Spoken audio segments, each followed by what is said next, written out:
What if a single, unplanned moment could unravel everything you thought you understood about desire? I didn't see it coming. I wasn't even looking for it.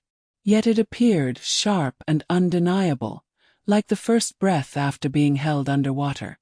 My hands were tight on the steering wheel, knuckles pale, eyes squinting against the burn of the late afternoon sun. The highway stretched straight ahead, lined with golden trees shedding their leaves. The air carried the faintest chill, but inside my chest felt hot, restless. That's when the car jerked once, twice, and then died. "Perfect," I muttered, guiding it to the shoulder before the engine gave its final sigh. The silence after the sputtering was heavier than I expected. I dropped my forehead against the wheel and exhaled hard. Of course it would happen now, when I was in the middle of nowhere. I dug out my phone, stared at the screen. No signal. Naturally. With a resigned groan, I shoved it back in my bag and climbed out, the crisp air wrapping around my bare arms.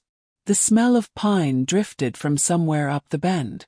I popped the hood, staring down into the mess of wires and metal. I knew nothing about cars. My husband Adrian always took care of these things. Still, I jiggled a cable, tapped a cap, and muttered a prayer. Nothing. That's when I heard it.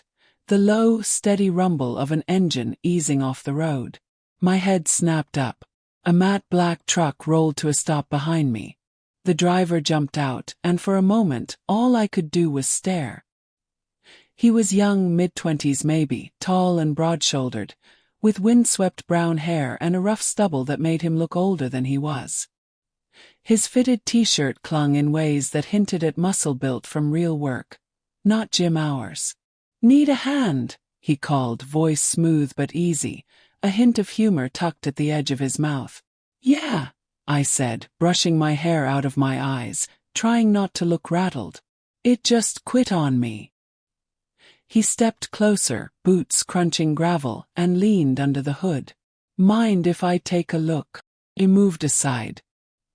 He carried himself with that quiet confidence of someone who knew exactly what he was doing. No second guessing, no wasted motions. The scent of engine grease mixed with something woodsy clung to him. Maybe cedar. His hands, broad, strong, marked from years of work, moved quickly, tugging at wires like he'd done it 1,000 times. I should have been focused on the car, but I wasn't. I was watching the smooth flex of his forearms, the calm precision of his movements, the quiet authority in the way he leaned over the engine. There's something magnetic about skill, a man fully in control of what he touches. "Alternator's giving you trouble," he said, glancing up at me with a grin that made my pulse catch. His eyes were hazel with streaks of gold, catching the light like amber. "Is that serious?" My voice cracked just slightly. He chuckled low and rich. "Not terrible. I can patch it so you'll make it home, but you'll need a proper repair." He straightened, wiping his hands on a rag pulled from his pocket. "Name's Julian," he said, holding out his hand. I slipped mine into his. His palm was rough, warm, solid. "Claire," I replied, feeling a flutter I hadn't expected. "Nice to meet you, Claire," he said, flashing a grin that felt almost dangerous in its warmth. "You can bring it to my shop when you're free. I'll fix it properly." He slid a card from his wallet and held it out. "Julian's garage. Phone number and address. Simple."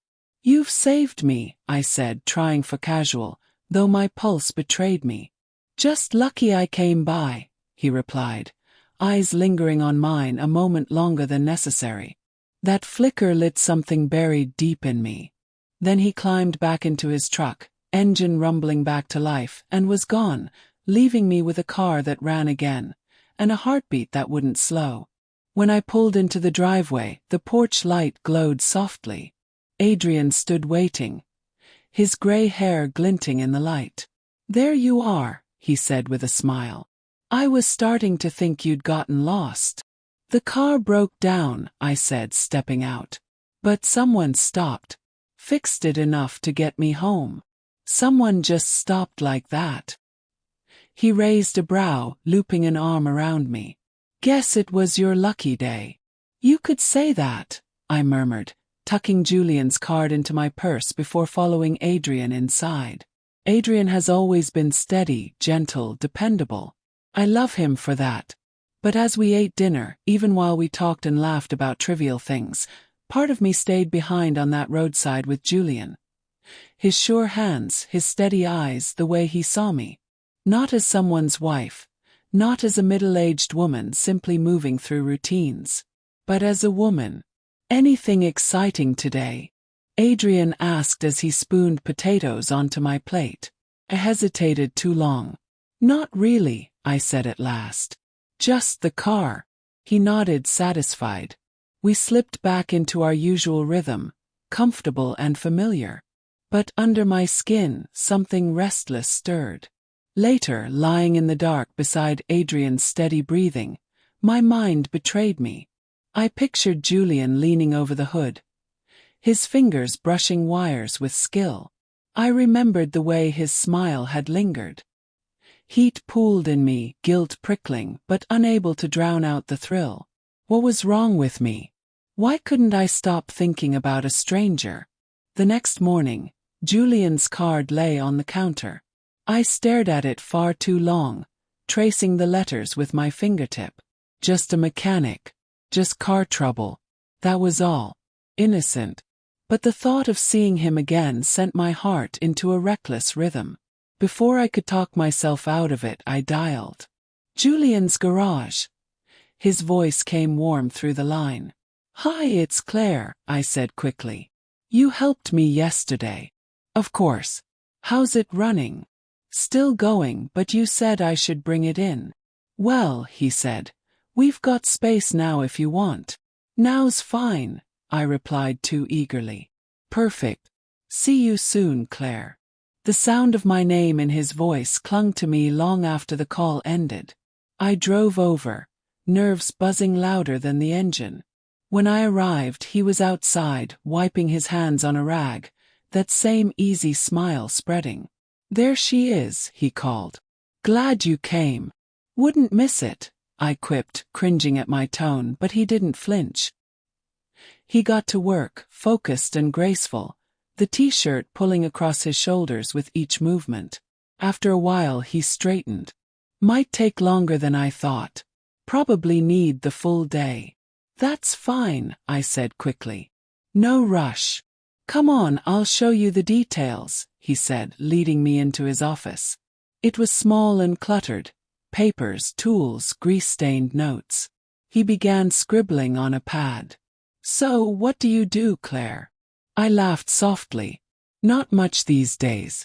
Early retirement, I guess. Must be nice. Sometimes, I admitted. But it gets quiet. Lonely, even. Something flickered in his eyes, unreadable. You must stay busy, I said, my voice dropping unconsciously. With hands like yours. He paused, brow raised. Yeah, I suppose. Thanks for watching my video. I read all the comments, share your thoughts here.